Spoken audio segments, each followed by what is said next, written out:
My mother stood in the doorway of my childhood bedroom, her silhouette framed by the hall light. She didn't ask if I was okay. Her arms were crossed, her appraisal clinical. "You'll have to skip the photos," she announced, her voice cold. "We can't have you ruining Chloe's perfect day looking like that." I tried to sit up, a wave of nauseating pain radiating from my face.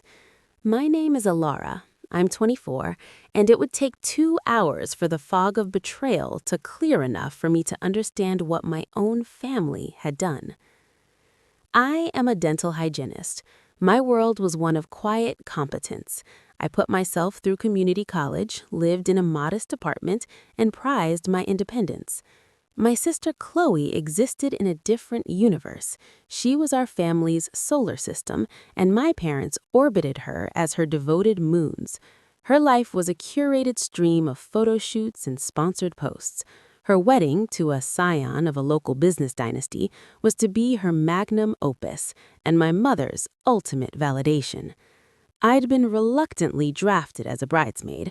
A week before the wedding, under the guise of making wedding prep easier, my parents insisted I stay at their house. I should have recognized the trap in their sudden inclusion.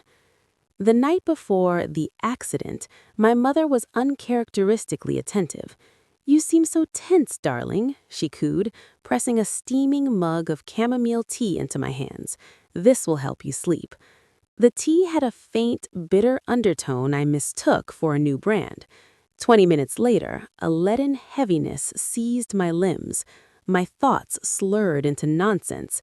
I barely managed to stumble to my old bedroom before consciousness abandoned me.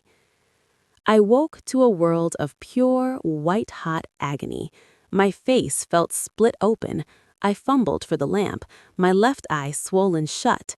When my fingers brushed my nose, a bolt of pain shot through my skull. Staggering to the bathroom, I flicked on the light and met a stranger in the mirror. A grotesque mask of violent purple swelling, a nose bent cruelly to one side, dried blood crusting my upper lip. A scream tore from my throat. The thunder of footsteps. My parents burst in, their faces masterpieces of performative shock. "Ilara, my God, what happened?" my father boomed. "Did you fall out of bed?" "You must have been sleepwalking again," my mother interjected, her hand fluttering to her chest. "You've always been so restless." "I don't sleepwalk," I slurred through throbbing lips. I looked at the pristine, sharp-cornered nightstand. No blood, no dent. Chloe appeared then, a vision in a silk robe, her face a perfect canvas of faux concern that melted into disdain. "Oh, Ilara, you look awful." She turned to our mother. "She can't be in the photos like that." "I know, sweetheart," Mom replied, her voice soothing. "We'll figure it out." "I'm going to the hospital," I said, the words thick. "Don't be melodramatic," my father snapped. "It's just a bruise. You'll ice it." Alone again, a cold clarity began to pierce the pain. I examined my bedroom door. It had an old-fashioned exterior latch. It was now unlatched. I sniffed my pillowcase, a faint chemical scent of rubber. My heart hammered. On my hands and knees, I looked under the bed. There, pushed against the wall, was a heavy brass bookend shaped like an owl, a family heirloom, and on one sharp, pointed wingtip, a minuscule, unmistakable smear of my own nude foundation. Voices filtered from the hallway, hushed but clear. Chloe's whisper, "Do you think she suspects?" My mother's reply, calm and satisfied, "She can't prove anything. And you, my love, will look absolutely flawless. That's all that matters." The reality crashed over me, cold and suffocating. They had drugged me, locked me in, and one of them took that brass owl to my face as I lay helpless. A premeditated assault. Not to hospitalize me, but to mar me, to make me an eyesore unfit for Chloe's highlight reel. The next morning's family meeting was a monument to gaslighting.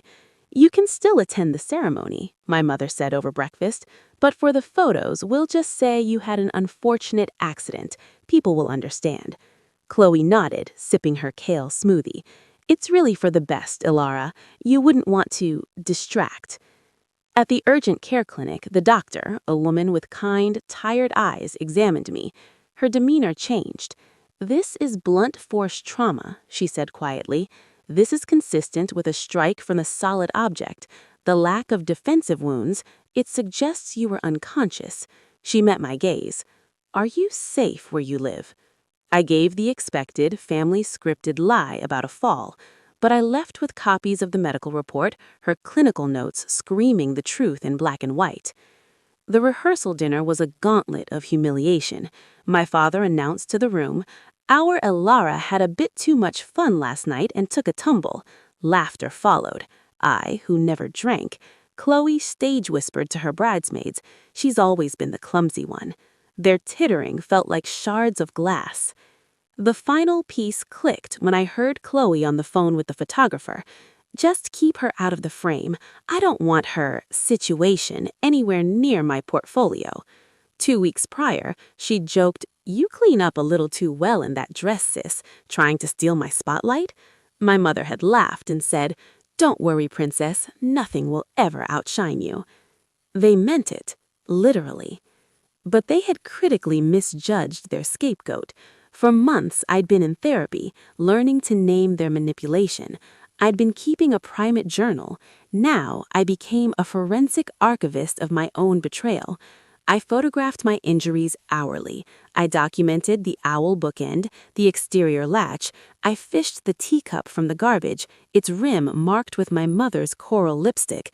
I secured the damning medical report. I reached out to my cousin Leo, a paralegal, who'd long been estranged from my mother's side. "This is assault and battery," he said grimly, reviewing my digital dossier. "You have enough for a restraining order and criminal charges." I wasn't ready for that nuclear option. "Then," Leo suggested, "let them think they've won and then expose the truth to the only audience they care about, their own. On the wedding day, I played my part, the pitiful, bruised sister skulking in the background. I endured the pitying glances, my mother's performative sighs. I watched them bask in their beautiful, brittle lie.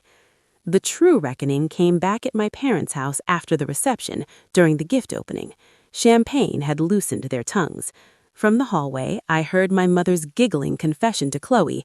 "I still can't believe she bought the sleepwalking story." Chloe's triumphant reply, "She's so gullible. You and Dad are absolute geniuses." My father's proud chuckle was the final straw. I stepped into the living room. "Say that again," louder. The color drained from their faces. "Ilara, we were just joking," my father blustered. "No," I said with an eerily calm. I opened my bag and laid the folder on the coffee table. I spread the evidence like a prosecutor. The grotesque photos, the medical report, the picture of the brass owl, the lipsticked cup.